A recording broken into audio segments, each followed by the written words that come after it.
नमस्कार। आज हम एक बहुत ही दिलचस्प किताब के विचारों में उतर रहे हैं जिसने सच में पीढ़ियों को प्रभावित किया है। नेपोलियन हिल की सोचो और अमीर बनो। ये 1937 की किताब है, पर कमाल की बात यह है कि इसके सिद्धांत आज भी उतने ही प्रासंगिक माने जाते हैं। बिल्कुल बिल्कुल। और ये कोई हवाई बातें नहीं है।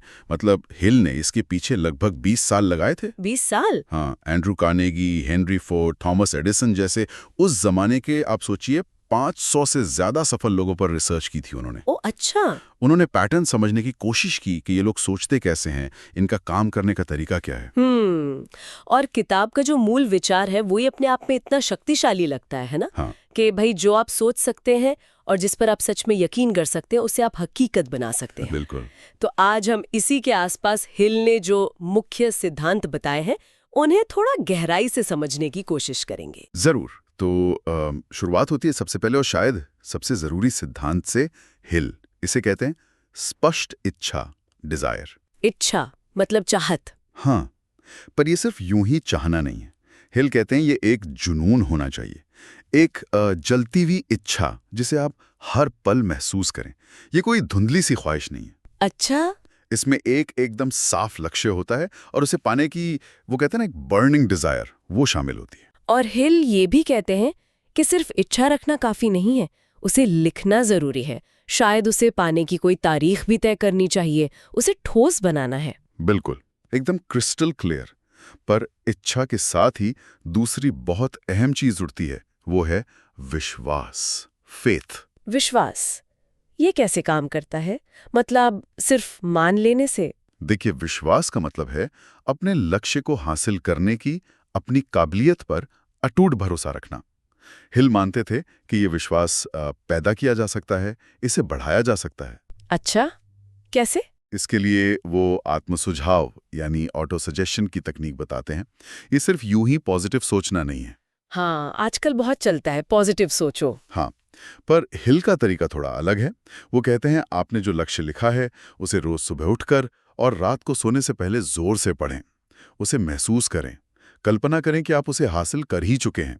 अच्छा, मतलब अपने अवचेतन मन को, सबकॉन्शियस माइंड को बार बार वो संदेश देना ताकि वो उस लक्ष्य को सच मानने लगे और फिर आपके जो एक्शन है उन्हें उसी दिशा में मोड़ने में मदद करे। ये एक तरह की माइंड प्रोग्रामिंग हुई, है ना? बिल्कुल सही। एक तरह की प्रोग्रामिंग ही है ये। और फिर इसके बाद बात आती है विशेषज्ञ ज्ञान की, स्पेशलाइज्ड नॉलेज। हाँ। हिल का तर्क था कि भाई सिर्फ जनरल नॉलेज या सामान्य जानकारी से बड़ी सफलता नहीं मिलती। आपको अपने चुने हुए फील्ड में गहरी, एकदम स्पेसिफिक जानकारी हासिल करनी होगी। और सिर्फ सीखना ही नहीं, सीखते रहना है और उस ज्ञान को लगातार काम में लाना है। प्रैक्टिकल एप्लीकेशन जरूरी है। ज्ञान तो ले लिया, पर उसे नए तरीकों से इस्तेमाल करने के लिए यहाँ शायद कल्पना शक्ति का रोल आता है, इमेजिनेशन। बिल्कुल सही पकड़ा आपने। हिल कल्पना को दो तरह का बताते हैं। एक होती है सिंथेटिक इमेजिनेशन, जो पुराने आइडियाज, कॉन्सेप्ट्स को नई कॉम्बिनेशन में ढालती है। अच्छा। और दूसरी है क्रिएटिव इमेजिनेशन। यहीं से बिल्कुल नए ओरिजिनल आइडियाज जन्म लेते हैं। हिल कहते हैं कि यही वो शक्ति है जिससे आप नई योजनाएं बनाते हैं, मुश्किलों के हल ढूंढते हैं। ये आपके दिमाग की आइडिया फैक्ट्री है, समझ लीजिए।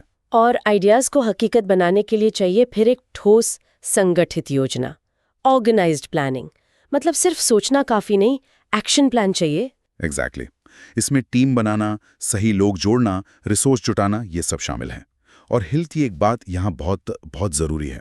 वो कहते हैं कि अगर आपकी योजना काम न करे तो निराश मत होइए। हाँ योजना बदलिए, लेकिन अपना लक्ष्य कभी मत बदलिए। ये बहुत कीलक है। जी, बहुत अच्छी बात कही।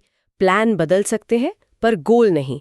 अच्छा, योजना बनाने के बाद आता है निर्णय लेने का गुण, डिसीजन। हाँ, ये भी बहुत महत्वपूर्ण है। हिल ने अपनी रिसर्च में पाया कि जो सफल लोग होते हैं ना, वो फैसले बहुत जल्दी लेते हैं और दृढ़ता से लेते हैं। अच्छा, जल्दी मतलब बिना सोचे समझे? नहीं नहीं, बिना सोचे समझे नहीं, पर वो टाल मटोल नहीं करते। एक बार जानकारी लेकर सोच विचार कर लिया तो फिर फैसला ले लेते हैं और फिर उस पर टिके रहते हैं। वो बार बार बदलते नहीं अपने फैसले। और शायद इसीलिए वो टाल मटोल से बचते हैं। एक कहावत है ना, टाल मटोल मौके चुरा लेती है। बिल्कुल, हिल इसी पर जोर देते हैं, अभी करो, टेक एक्शन नाउ। लेकिन फैसले पर टिके रहना हमेशा आसान नहीं होता, मुश्किलें तो आती ही हैं। यहीं पर शायद धैर्य यानी परसिस्टेंस की परीक्षा होती होगी। आपने बिल्कुल सही कहा। धैर्य शायद सबसे मुश्किल सिद्धांतों में से एक है अपनाने के लिए। असफलताएं आएंगी, रुकावटें आएंगी, लोग डिस्करेज करेंगे, लेकिन आपको लगे रहना है। हिल इसे इच्छा शक्ति की असली परीक्षा मानते थे। उनका कहना था कि ज्यादातर लोग मंजिल के बिल्कुल करीब आकर हार मान लेते हैं, जबकि बस थोड़ा और धैर्य, थोड़ी और कोशिश चाहिए होती है। ये बात तो सच है। अच्छा, एक और बड़ा दिलचस्प कॉन्सेप्ट है हिल का, मास्टरमाइंड समूह। ये क्या चीज है? मास्टरमाइंड का मतलब है ऐसे लोगों का एक समूह बनाना जिनका लक्ष्य समान हो, जो प्रेरित हो और जो एक दूसरे की मदद करने को तैयार हो। मतलब एक तरह का सपोर्ट ग्रुप। सपोर्ट ग्रुप से थोड़ा ज्यादा। हिल का मानना था कि जब दो या ज्यादा दिमाग एक साथ मिलकर सद्भाव से किसी एक लक्ष्य पर काम करते हैं तो एक अदृश्य शक्तिशाली तीसरा दिमाग बनता है। एक कलेक्टिव इंटेलिजेंस पैदा होती है जो अकेले सोचने से कई ज्यादा ताकतवर होती है। ये आपसी सहयोग और ज्ञान को बांटने पर आधारित है। ये तो बहुत इंटरेस्टिंग है। इसके अलावा भी हिल ने कुछ और सिद्धांतों का जिक्र किया है, जैसे सेक्सुअल एनर्जी को ट्रांसम्यूट करना या छठी इंद्री का विकास। ये थोड़े ज्यादा गूढ़ लगते हैं। हाँ, ये थोड़े गहरे विषय हैं जिन पर शायद हम कभी और विस्तार से बात कर सकते हैं। संक्षेप में कहें तो हिल मानते थे कि जो प्रबल भावनाएं होती हैं, जैसे यौन ऊर्जा, उन्हें दबाने के बजाय रचनात्मक कामों में लगाया जा सकता है। अच्छा। और अनुभव, ध्यान और आत्मसुझाव से धीरे धीरे अंतर्ज्ञान या सिक्स्थ सेंस को विकसित किया जा सकता है, जो आपको सही समय पर सही फैसले लेने में या आने वाले अवसरों को भांपने में मदद करता है। तो अगर हम पूरी किताब का सार निकालें, एक निचोड़, तो क्या होगा? शायद यही कि आपकी सोच, आपका विश्वास और आपके लगातार काम करने का जो तरीका है, ये सब मिलकर ही आपकी सफलता तय करते हैं। बिल्कुल। सोच प्लस विश्वास प्लस क्रियाशीलता इज इक्वल टू सफलता। ये फॉर्मूला है। और असफलता कोई अंत नहीं है, वो सिर्फ एक अस्थायी बाधा है, एक सीखने का मौका है।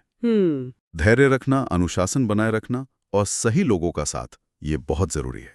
और आखिर में हिल का वो मशहूर कथन जो सब कुछ कह देता है, जो मन सोच सकता है और जिस पर विश्वास कर सकता है, उसे वो हासिल कर सकता है।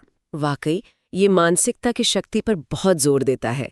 ये सिद्धांत सुनने में तो बहुत शक्तिशाली लगते हैं, पर एक सवाल मेरे मन में जरूर आता है। हाँ, पूछिए। कि आज की दुनिया में जहां ध्यान भटकाने वाली इतनी चीजें हैं, आप देखिए, सोशल मीडिया है, लगातार नोटिफिकेशंस हैं, सूचनाओं की बाढ़ है, क्या इन सिद्धांतों पर टिके रहना, खासकर जो धैर्य और फोकस वाली बात है, वो पहले से कहीं ज्यादा मुश्किल नहीं हो गया है? और अगर ऐसा है तो फिर इस पर अमल करने के लिए किस तरह के आत्मनियंत्रण, किस तरह के सेल्फ डिसिप्लिन की आज जरूरत होगी? ये शायद सोचने वाली बात है हम सबके लिए।